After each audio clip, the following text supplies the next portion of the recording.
لیکن یہ ظلم کرتے ہو جب چھیڑو گے کسی کو تو پھر تو اس کا حق بنتا ہے نا وہ بولے. تو چھیڑا جاتا ہے. تھوڑے دن ہوئے حضرت حلیمہ سعدیہ کا سارا گھر گرا دیا, بلڈوزر چلا دیا.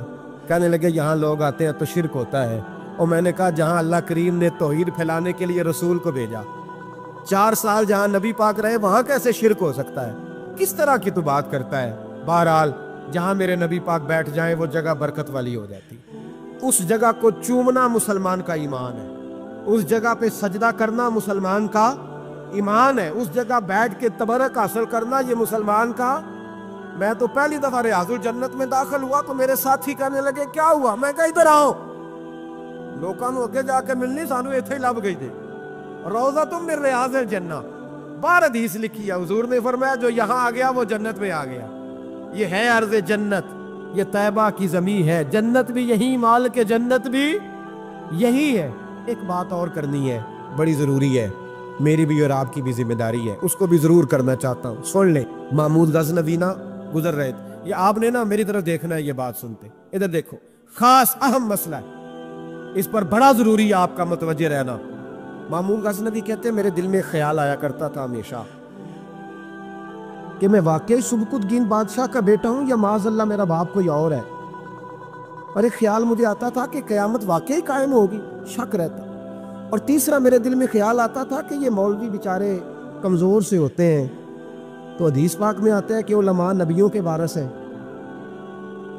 تو یہ واقعی حدیث سچی ہے یا مولویوں نے اپنی شان کے لیے بنا لی ہے؟ کہتے شک تھے 3. میں کہتا نہیں تھا کسی سے, پر دل میں رہتے تھے. ایک دن میں ہندوستان کی ایک گلی سے گزر رہا تھا, تو دین کا ایک طالب علم نے کونے میں بیٹھ کے تھڑے پہ پھٹے پہ بیٹھ کے نا سبق یاد کر رہا تھا. اسے جب سبق بھول جاتا نا تو ایک ہندو کھتری کی دکان تھی, اس کے اندر چراغ جل رہا تھا اور ایک چھوٹا سا روشن دان تھا, اینٹ نکلی ہوئی تھی, وہاں سے نا ایک کرن بار آ رہی تھی روشنی کی. تو وہ طالب علم جب سبق بھول جاتا تو کتاب روشنی کے آگے کرتا, عبارت دیکھتا, پھر کونے میں جا کے یاد کرتا. محمود کہتے ہیں مجھے بچے کا ذوق بڑا اچھا لگا. میں نے اسے بلایا, میں نے کہا بچے تم لالٹین کیوں نہیں خریدتے؟ تو کہنے لگا میں یتیم ہوں اور رسول اللہ کا دین پڑھنا میرا شوق ہے, مدرسے میں پڑھتا ہوں پر غربت ہے, لالٹین نہیں. کہتے ہیں میں نے اسے تھپکی بھی دی اور لالٹین بھی دی. میں نے اسے کہا 2 سپاہیوں کی ڈیوٹی لگائی, جب تیل ختم ہو جائے تم نے تیل پہنچانا ہے. محمود کہتے ہیں زندگی میں بڑی نیکیاں کی تھی پر جتنا سکون آج ملا پہلے کبھی نہیں ملا تھا.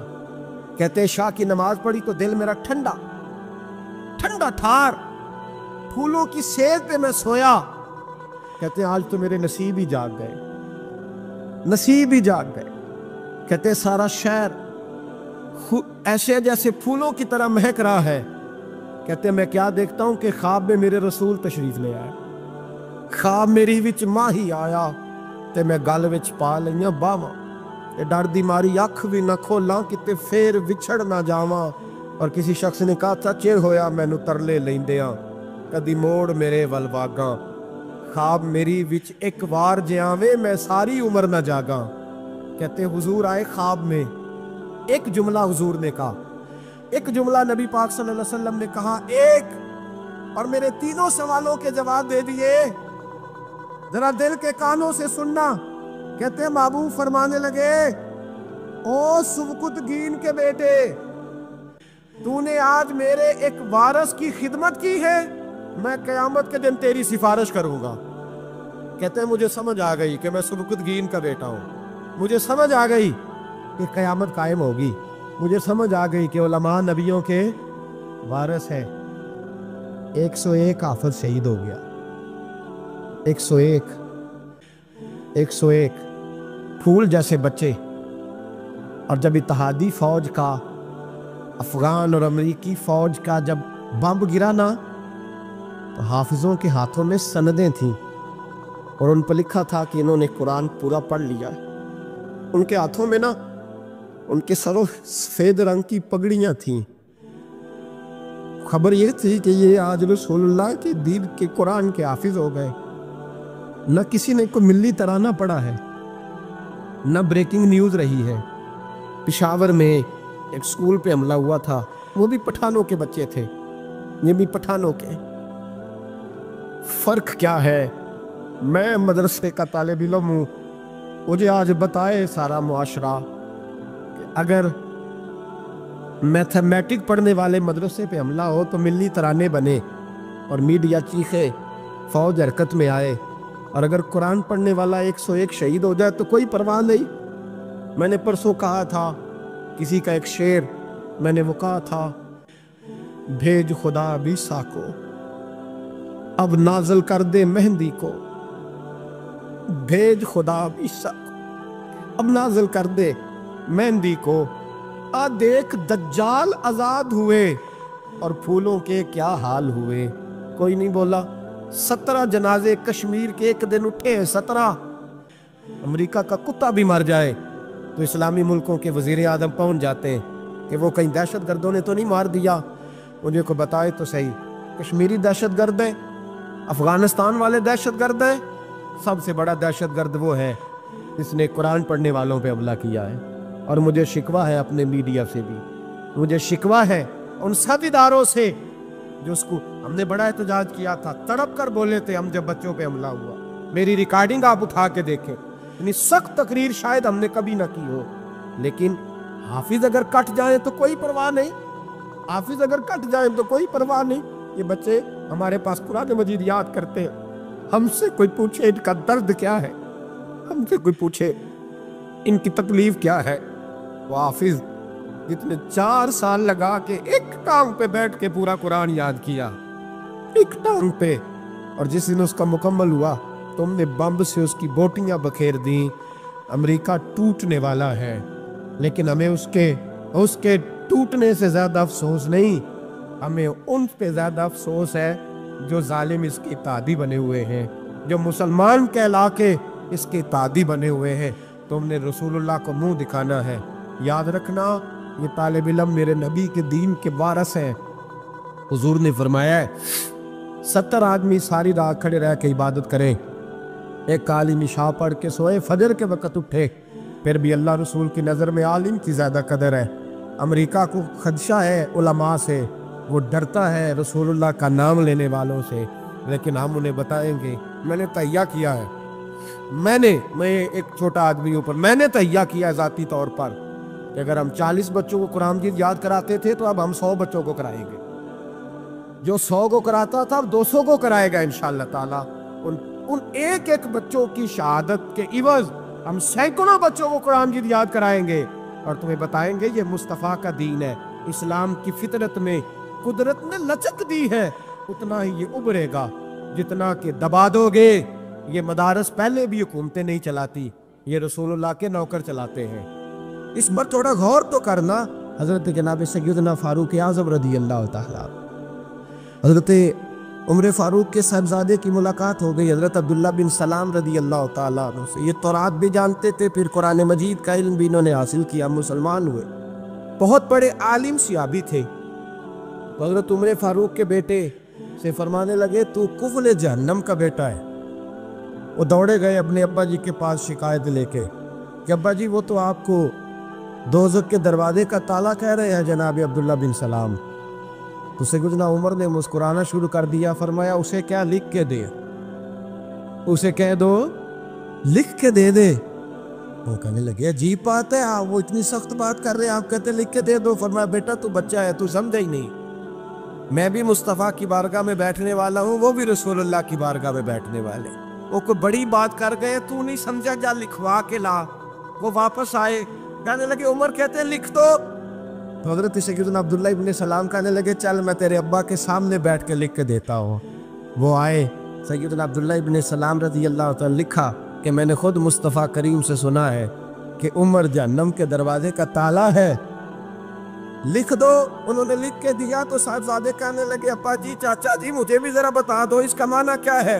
حضرت عبداللہ ابن سلام کہنے لگے بیٹے اس کا مطلب یہ ہے کہ جب تک عمر دنیا میں رہے گا جہنم کو تالا لگا رہے گا، یہ لوگوں کو گناہ نہیں کرنے دے گا، یہ آڑ بن جائے گا، یہ جانے نہیں دے گا لوگوں کو دوزخ میں، دروازہ بند رہے گا جب تک۔ اتنا بڑا شخص جو گناہ کرنے ہی نہ دے، جس کے بارے میں نبی پاک فرمائے کہ میرا عمر جس گلی سے گزرے شیطان راستہ ہی بدل جاتا ہے، وہی عمر فاروق رضی اللہ تعالیٰ، وہی عمر فاروق رضی اللہ تعالیٰ۔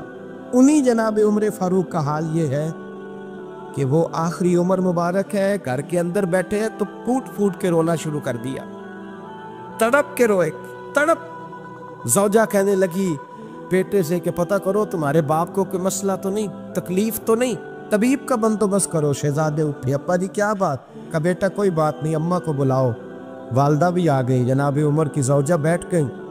کیا بات ہے، کیوں رو رہے ہیں؟ فرمانے لگے آج مسجد سے نکلا تھا تو میرے مصطفیٰ کے صحابہ مجھے نیک کہہ رہے تھے۔ تو کہا جناب یہ رونے والی بات ہے، خوش ہونے والی؟ آپ فرمانے لگے نہیں، ایک خیال نے مجھے ستا دیا ہے کہ باہر تو میں ٹھیک رہا ہوں، پتہ نہیں تمہارے حق میں بھی اچھا رہا ہوں کہ نہیں۔ زوجہ سے کہنے لگے پتہ نہیں تیرے بھی حقوق ادا ہوئے کہ نہیں، تیری وجہ سے نہ الجھ جاؤں، بیٹے کی وجہ سے نہ الجھ جاؤں۔ بندہ کتنا بڑا ہے، خوف کتنا زیادہ، تو ٹھٹائی کے ساتھ مسجد نہیں جاتا، تو اپنی مرضی سے جاتا ہے، کوئی خیر کا کام تو کرتا ہے تو اپنی موج میں آ کے کرتا ہے، پر تو کہتا ہے اللہ معاف کر دے گا۔ راتی ساری کر کر زاری، او نیند اکھاں تھی توندے تے فجر اوہی گناہگار کا آون سب تو نیمے ہوندے۔ وہ ساری رات نماز پڑھتے ہیں، والذین یبیتون لربہم سجدا وقیاما والذین یقولون ربنا اصرف عنا عذاب جہنم ان عذابہا کان غراما۔ اللہ فرماتے ہیں میرے بندے وہ ہے سارے رات سجدے اور قیام میں گزار دیتے ہیں، اور سویرے اٹھ کے یہ نہیں کہتے میں تہجد گزار ہوں، میں عبادت گزار ہوں۔ سویرے اٹھتے ہیں تو کہتے ہیں خدایا معاف کر دے، تیرا عذاب بڑا سخت ہے، اے اللہ ہمیں اپنے عذاب سے محفوظ فرما۔ لوگوں نے عجیب دھوکے میں مبتلا کر لیا ہے اپنے آپ۔ حضرت عمر رونے لگے، بیوی سے کہنے لگے معاف کر دے، ڈر آتا ہے، اللہ کے حضور حساب دینا ہے۔ عدل کرے تے تھر تھر کمبڑ اونچیاں شانہ والے، فضل کرے تے بخشے جاون میرے جے منہ کالے۔ کہا تو اس طرح کر، زوجہ سے کہنے لگے چل تو مجھے معاف کر دے، میرے اوپر بوجھ بڑا تھا، رات کو چہرے پہ نقاب ڈال کے مصطفیٰ کی امت کی خبر گیری کرنا اور پھر سارا دن ان کی خدمت کرنا، میں تجھے اس طرح وقت نہ دے پایا جو میرا حق بنتا تھا۔ زوجہ رو پڑی، کہنے لگی زندگی میں نے بھی اس طرح کا کوئی انداز نہیں دیکھا جو بیویاں شوہر کے ساتھ دیکھتی ہیں، میں نے کوئی اس طرح کا آپ سے مطالبہ نہیں کیا، میرے دل میں یہ بات تھی، آپ خود بول پڑے۔ کہا چل پھر معاف کر دے۔ کہنے لگی میں تو نہیں معاف کرتی، میں تو نہیں۔ آپ کے صاحبزادے کہتے فاروق اعظم کو میں نے کانپتے دیکھا، تڑپتے دیکھا، رونے لگے، کیوں نہیں تو معاف کرتی؟ تو زوجہ کہنے لگی پہلے وعدہ کریں، اللہ کی بارگاہ میں میری سفارش کریں گے؟ آپ کہیں گے کہ اللہ میری بیوی تھی، کپڑے دھو کے دیتی تھی، کھانا پکا کے دیتی تھی، میری عزت کی محافظ تھی، میرے بچوں کو پالتی، یہ کہیں گے؟ حضرت عمر فرمانے لگے مجھے قسم ہے اللہ کی عزت کی، رب جب عمر کے لیے جنت کا فیصلہ کرے گا تو میں بغیر تیرے جنت میں داخل ہی نہیں ہوگا۔ جتنا بڑا آدمی ہے اتنا زیادہ ڈر رہا ہے، یہاں ڈٹائی کو اللہ نے معاف کر دینا ہے، اور معاذ اللہ تعالیٰ ایسا عجیب لفظ بولتے ہیں، عجیب جملہ کہتے ہیں بھائی اللہ چاہے تو بے نمازی کو نہ بخشے، اور میں نے کبھی نہیں پڑھی تو مجھے بخش دے۔